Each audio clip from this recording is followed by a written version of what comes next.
Well, good day to you. It is the second to the last day of 2023. I hope you're doing great wherever you are. You had a great Christmas holiday or whatever holiday you celebrate.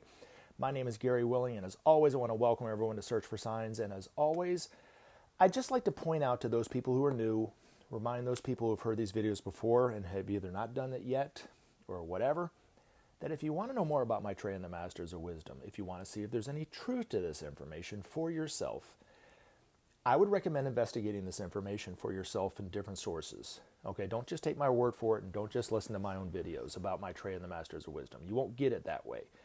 But if you take the time to check out some of the websites that I've provided links for in the description portion of every one of these videos, you'll get some really good background information, learn more about this incredible information for yourself, even see if there's any truth to it. So hopefully you'll look into it because it's free and it's there for you whenever you want to look into it. All right, now, if you want to join the discussion on this channel, you're welcome to do it however you want to do it. But the three ways that I would recommend would be to either post a comment and let me know what you think about what I said, ask a question that I'll try to answer in the next video by posting your question in the comments section, or if you'd rather just have a kind of a sidebar conversation with me, you can email me at searchforsigns@mail.com.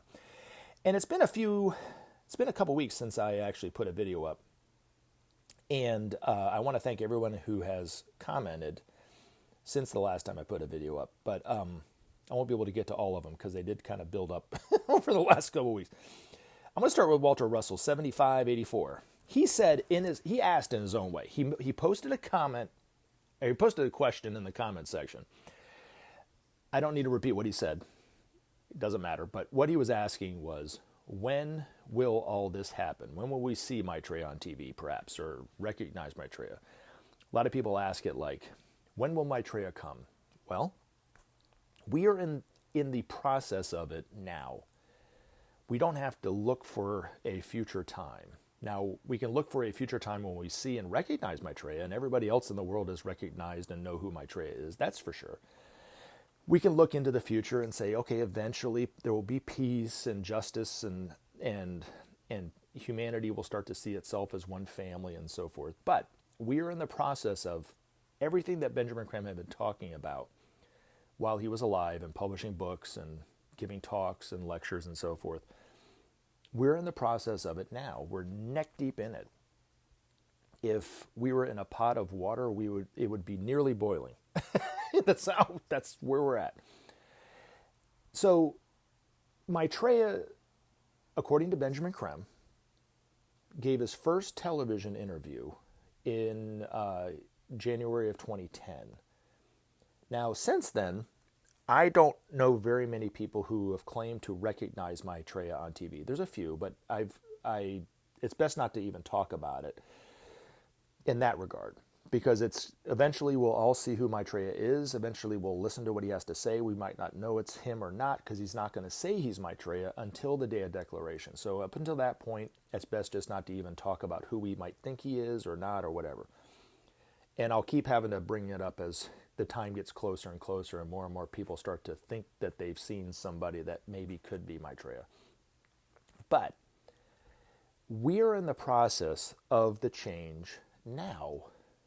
You know, and if you look at what's been going on around the world since Benjamin Creme made the announcement that Maitreya had given his first television interview in January of 2010, the world is totally different. You know, it's economically, it's harder to eke out a living, you know, which is one thing that I would say would be an indication of the changes that are about to happen. The divisions in politics, in religion, between religion and science, between the racial groups around the world, between countries, between religious groups, you know, between science and religion, you know, I mean, it's crazy. I even joke around and I say, even between now the vegans and the meat eaters, right, there are divisions everywhere. And as time goes on, as day go, you know, we go day by day into this process, we are getting to the point now where we no longer disagree with the other side. We see that they are living in a whole other reality than we are. You know what I'm saying? So looking at it politically, right? The right thinks that the left is out to lunch and not living in reality, and projects all their faults and and accusations onto them. And it's exactly the other way, on the other side. The left thinks the right are out to lunch and totally living in an other form of reality. And you look at religious versus science and so forth. But what does this have to do with Maitreya? And I'm going to talk about it because I'm going to answer a question from that somebody asked. But it's the energies of Maitreya that are causing this. He said in the Bible, through Jesus, I come not to bring peace, but to bring a sword, to set father against son, mother against daughter, brother against brother, neighbor against neighbor.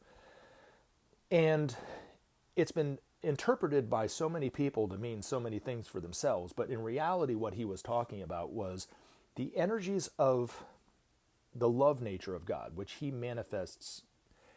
He doesn't even just manifest it, he embodies, affects everyone the same way, brings to the surface exactly who and what we all are. So if you're fearful of the future, it makes you more fearful of the future. If you're hopeful for the future, it makes you more hopeful for the future. If you're just the slightest bit selfish, it makes you even more selfish.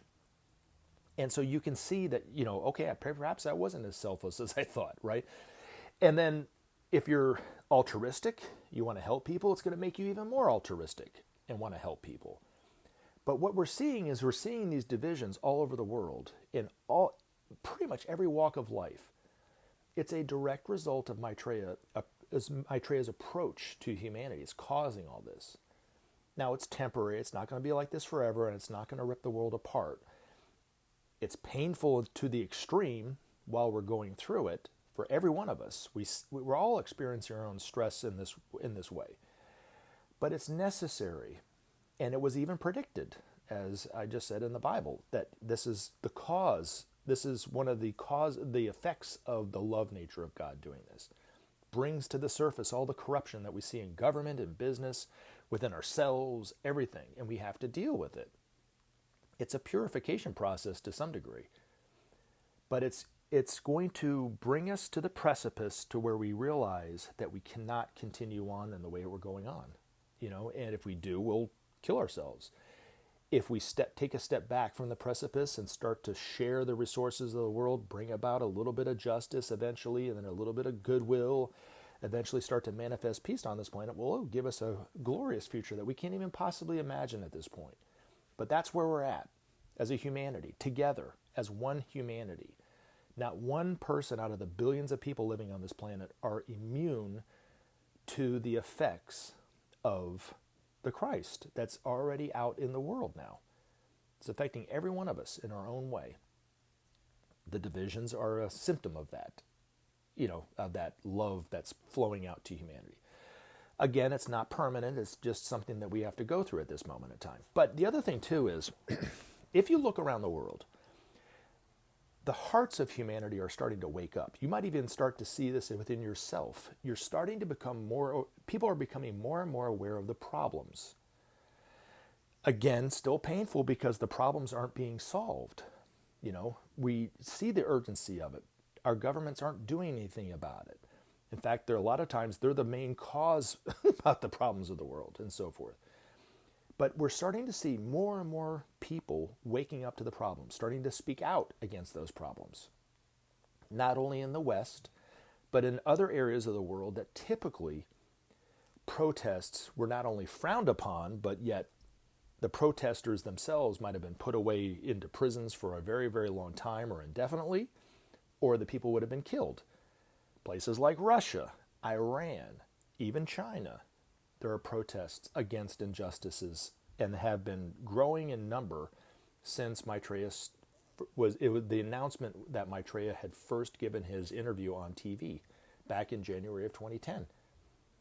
So we're seeing the hearts of humanity wake up, even though most people, because he does not want to be recognized at this point, it's not important for us to recognize that as Maitreya on TV. It's more important for us to understand the problems that are facing humanity. This is the first phase of it, I guess. But make no mistake about it, we are neck deep in the process of it. We do not have to wait for all the changes to happen. We are in the midst of the change right now. It's just we're in the painful part. So anyway, but thank you very much for the comment nonetheless, guys. Now, Raw Z33 had a comment I want to talk about, but he also had asked a question, which really directly relates to what I just said about the divisions in the world.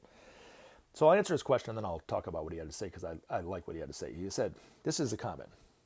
I think the sense of separate self is not something we should neglect. We came here in different bodies, born in different places, and grew up in different ways, etc. All these things are what make us unique individuals with unique potential and natural talents. Getting rid of that would be a massive loss to the self and all of humanity. Celebrating individuality and diversity while also recognizing our inherent oneness is a gift to the collective.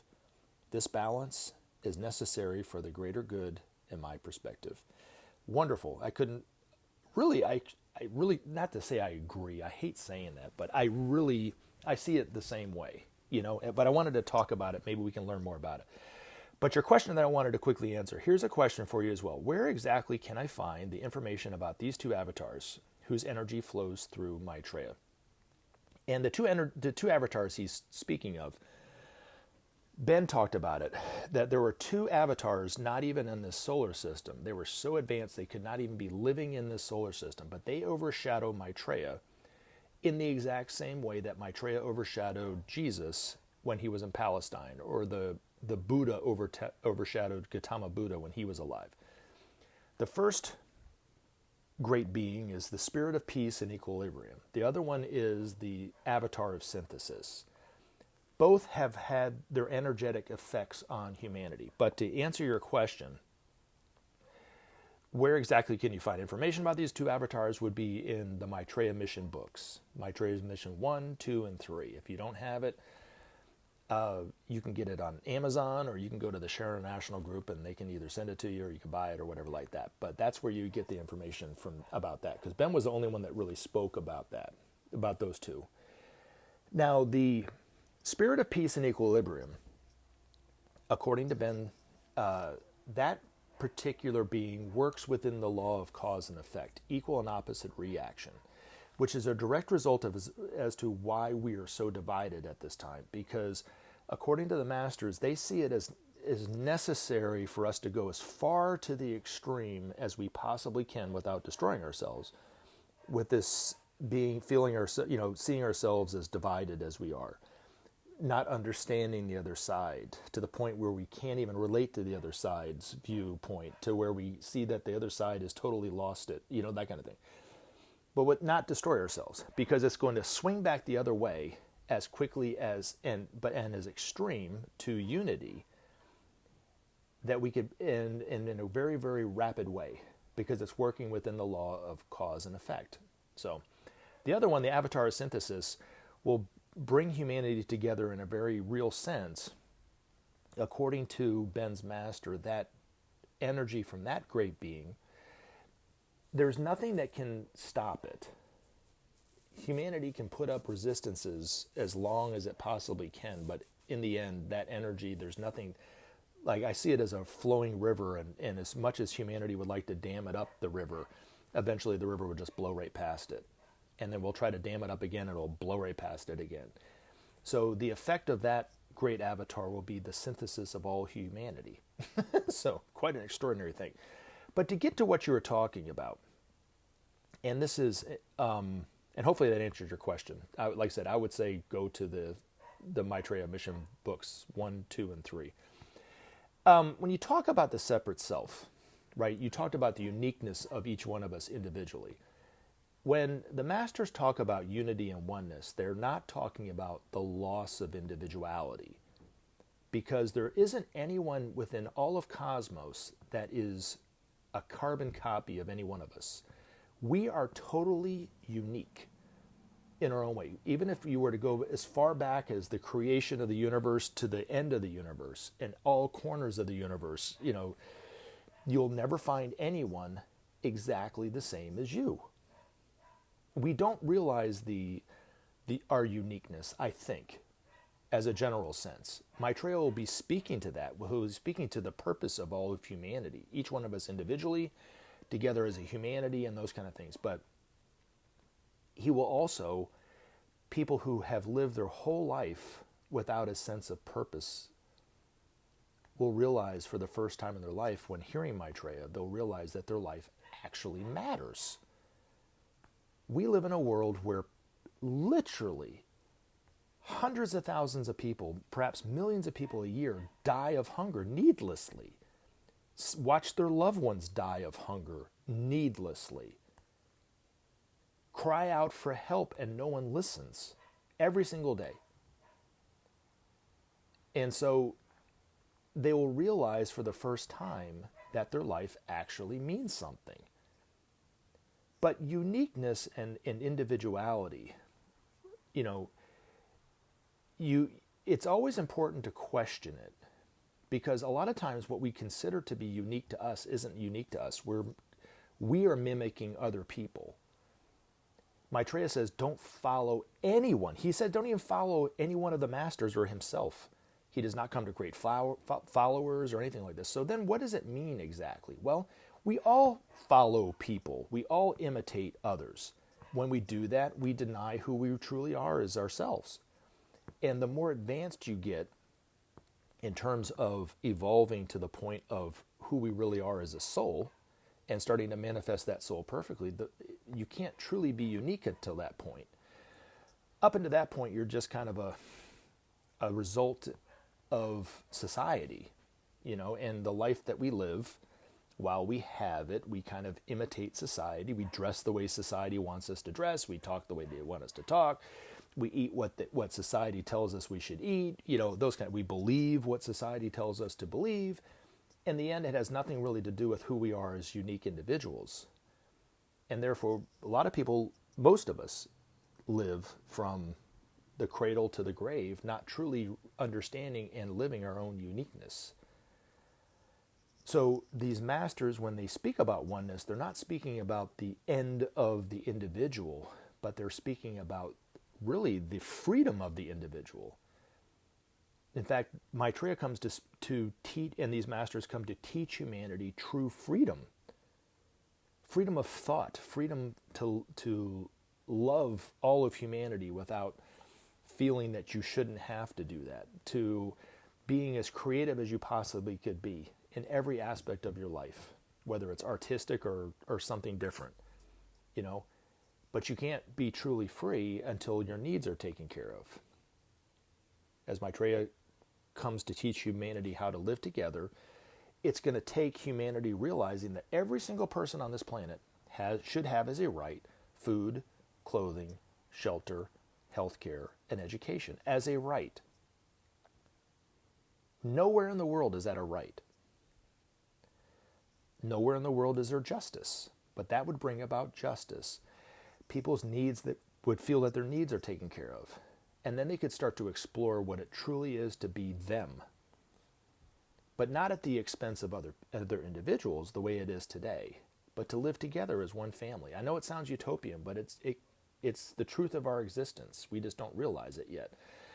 But anyway, your comment, Rosie33, really got me thinking. Hopefully it's gotten other people to think about it. But it's, I would recommend checking out one of the links that I put in the description portion of these videos that take you to the Krishnamurti YouTube page. That, according to Maitreya, is the perfect example of Maitreya's teachings of honesty of mind, sincerity of spirit, and detachment. If you do those three things, you will be truly unique to who you are. Know the gift that you offer to not only the world, but all of cosmos. You know what I mean? Up until that point, we are slaves to our own conditioning, really, But I would recommend, if you haven't, Rosie33 or whoever is, listening to this, if you haven't checked out the Krishnamurti YouTube page and listened to him talk, I would recommend you do that. It's a wonderful resource for Maitreya's teachings of honesty of mind, sincerity of spirit, and detachment. And after listening to Krishnamurti and the way he is and the way he talks and the way he tries to answer questions, after I heard that, I was like, yes, I can see what Maitreya is saying. He is the bar for how to live with honesty of mind, sincerity of spirit, and detachment. And that's what Maitreya will be teaching all of us to live, how to live, and so forth. We're headed for quite an extraordinary time as a humanity, but also for each and every one of us individually. All right.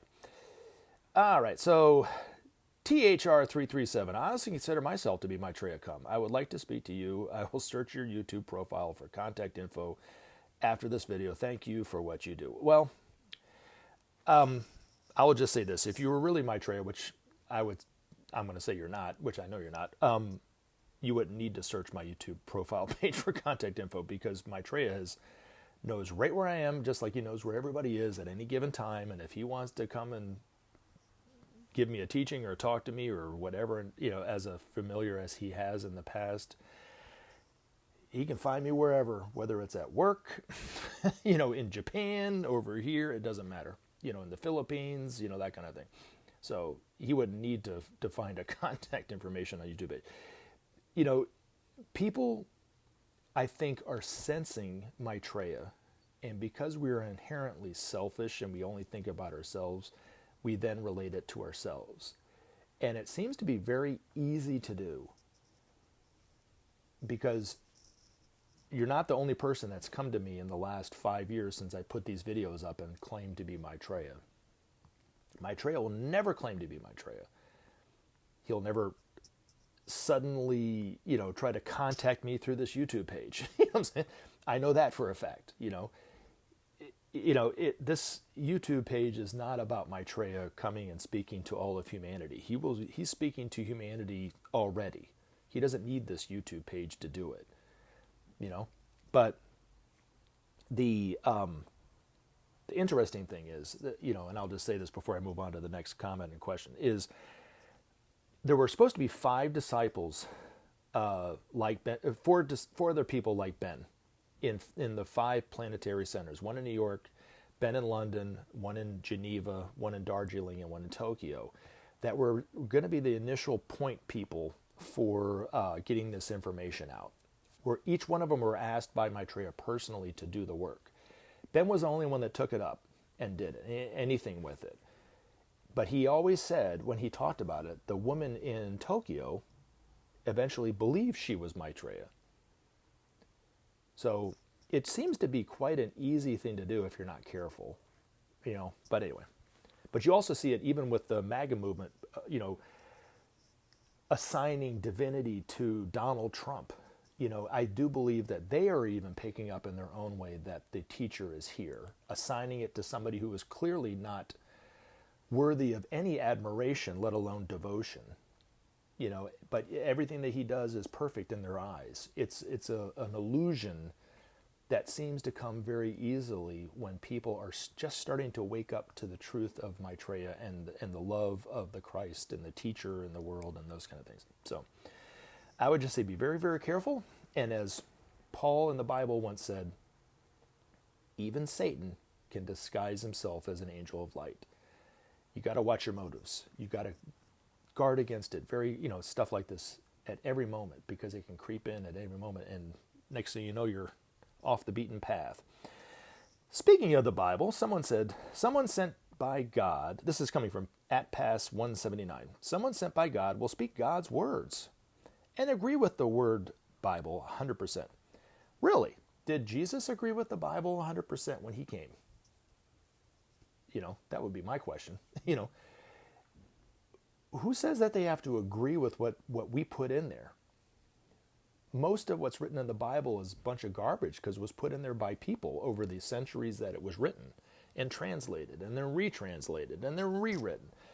To the point now you could lay every translation of the Bible out, or every interpretation of the Bible, whether it's the New American Bible or the New Standard or whatever it is, the King James Version, the King James II version, or whatever it is. There's hundreds of different versions of the Bible with different words in there because it's all interpreted by people. Now, Maitreya lives within the laws of not only the Bible, but the Quran, which is just as divine as the Bible is, or the Bhagavad Gita, or the Buddhist text. lives harmlessly within the law, which is what each one of those teachers were here teaching us, is how to live harmlessly, how to love one another, how to get along. Maitreya says, what you sow shall you reap, talking about the law of cause and effect. Every one of these masters live within that law perfectly, are here to teach us how to ourselves live within that law perfectly. And their interpretation of what is written in the Bible might be different than yours. But I would say, if you're curious, if you go to the Share International site and read some of Benjamin Creme's master's articles, he'll bring up biblical texts from time to time, and the interpretation of what he said. I mean, you look at it and go, wow, I never thought about it like that. And it's so simple. Yes, I can't even argue with it either way. Yes, that's what they were saying, but yet everybody's telling you something different about what that one text would be, for instance. It's quite extraordinary. And I know these masters, probably the Master Jesus and Maitreya especially, people will be quizzing him about the Bible. What did it mean about this?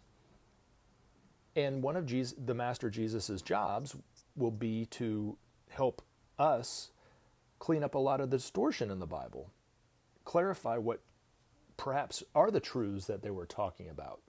The truths is some of the symbology within the Bible and so forth. But Maitreya and any one of these masters live within the law that was written in the truth of the Bible, not the distortions, not the dogma that's in there, living within the truth of the Bible perfectly.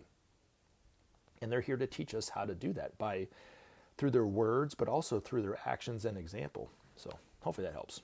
All right, but thank you very much for the comment. Pass 179. All right, Valerie Blankenship at Valerie Blankenship 961. Hi there. I am so glad you make these YouTube videos, and I am glad too. This is actually the start of my 5th year doing it.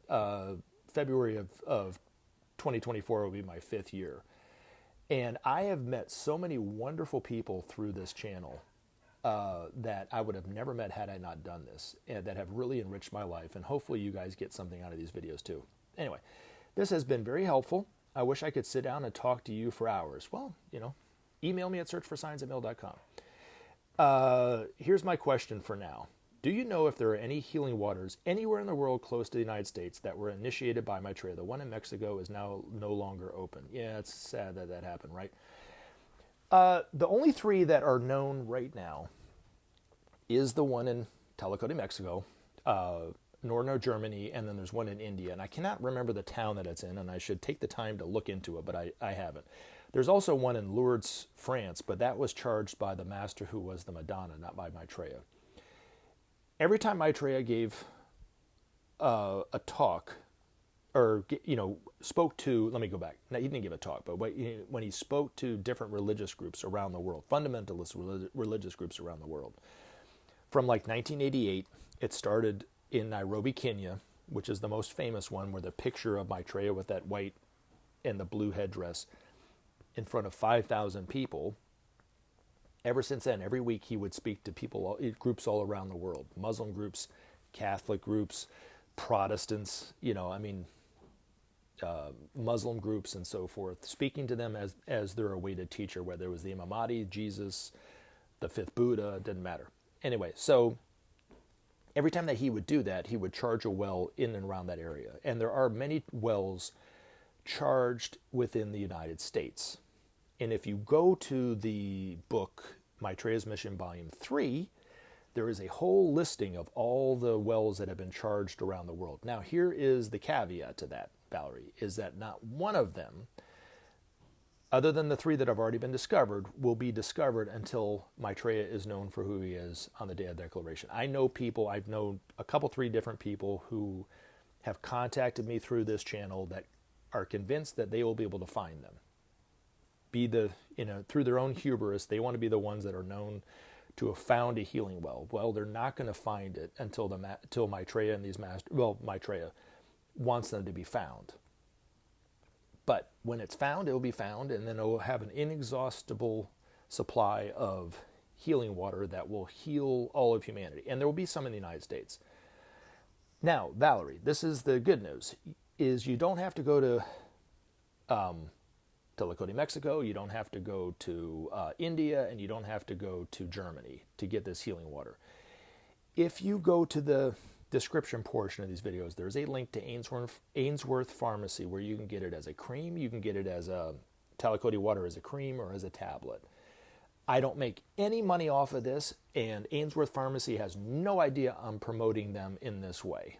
Because I'm not promoting the pharmacy, I'm just letting you know that you can get these tablets. I buy these tablets for myself.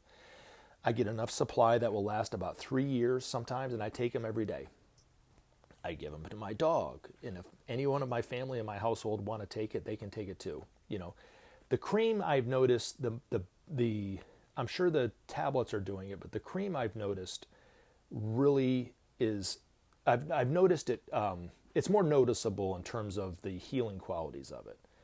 Whether it's a skin condition or skin abnormality, I'll put it on there because I'm getting older. Those things kind of happen. They kind of show up, you know, in your skin, and I'll put that on there, and about a month later, it's gone. I've even noticed it with my joints because I used to run marathons all the time, and it got to the point where I had chronic leg and hip pain. I would wake up every morning with throbbing knees and ankles that hurt and so forth, and I put that cream on there, and really, I don't run as much as I used to. I don't run at all, really, because I'm out of shape. But my joints, in and of itself, feel like they felt before I even started to run. You know, my muscles aren't stiff, you know, and I'm on my feet all day long. So if I had chronic pain, I would not be able to do the job that I did. And it's because, and I attribute it to the cream, the Tlacote cream.